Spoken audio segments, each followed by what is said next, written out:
मेरे साथ सबसे पहले सनोबर अली कुरैशी साहब मौजूद हैं, जो कुल हिंद जमियतुल कुरैश के वाइस प्रेसिडेंट हैं और सुप्रीम कोर्ट के सीनियर एडवोकेट भी हैं। मैं इनसे बात करता हूँ। वकीलों के ऊपर लगातार प्रशासन की तरफ से हमले होते हैं, कभी पुलिस यूएपीए लगा देती है या और दीगर तरीक़ों से वकीलों पर हमला करती है। तो आपका जो 21 नवंबर को कार्यक्रम होने वाला है, उसमें आप क्या डिमांड्स करेंगे, तो उसके बारे में हमें कुछ बताइए।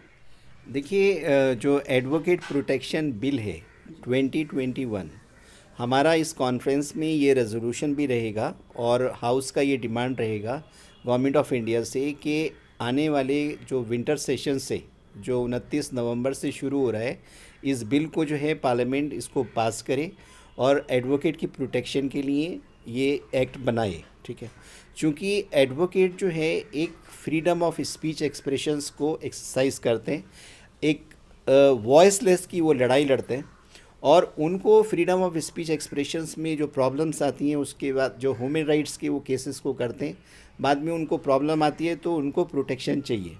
एमसीआई डॉक्टर्स को प्रोटेक्शन से, काउंसिल्स ऑफ आर्किटेक्ट को प्रोटेक्शन से, चार्टर्ड अकाउंटेंट के काउंसिल्स को प्रोटेक्शन से, चूँकि लॉयर्स का जो है 1999 से लेके और 2004 तक लगभग 8000 cases killing, murder, threat, intimidations advocates के ख़िलाफ़ हुए।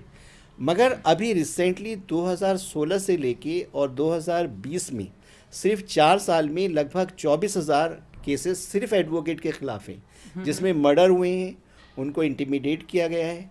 तो ये बिल का इसमें मतलब जनरली लीगल फ्रेटर्निटी का, जो कि जुडिशरी का एक पिलर है, is a very important pillar, one of the officer of the court है। ठीक है, जजेस साहिबान जो हैं ऑफिसर ऑफ द कोर्ट है, प्रिजाइडिंग ऑफिसर्स हैं, we are the officer of the court. तो हमें प्रोटेक्शन का इस वक्त ज़रूरत है।